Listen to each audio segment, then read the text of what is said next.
Lagay ko na tong tangkay ng kangkong. Ayan. Tatapon na lang, napakinabangan pa. Mantika, bawang,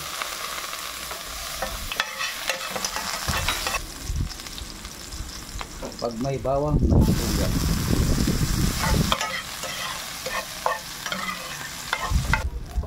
Kamatis,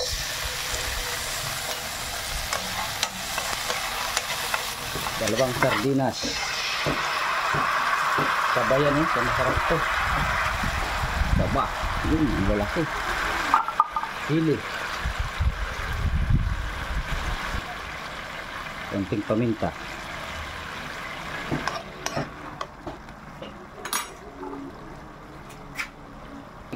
hindi ko napakita yung ibang tubig. Nako, yan, takpan muna natin. Kumulo na siya. Pinang-sili,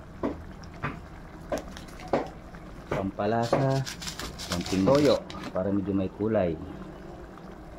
Okay lang. Lagay ko na tong tangkay ng kangkong. Tatapon na lang, napakinabangan pa.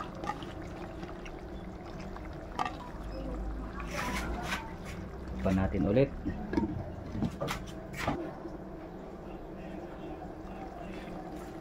Yan, after 2 minutes, 1 minuto, lagay tayo ng okra, mahingi, tapos talong. Salamat kay Padingal, kaya tayo ng talong. Tapos takpan natin ulit yan. Yan, okra, kaya sabihin ng kangkong. Ito na ang ating ginisang talong.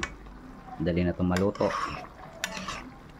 Ginisa pero medyo may sabaw-sabaw para ating-asim yan.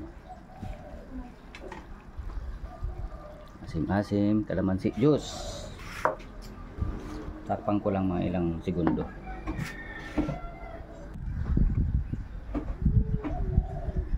Na, kulot na siya. Ito mga kabayan, luto na ang ating ginisang tangkay ng talong at tangkay ng kangkong at talong na may okra. Pakasimple ng ating ulam. Ayun. Tapos sili. Kangkong napakinabangan pa. Ayun. Ayun.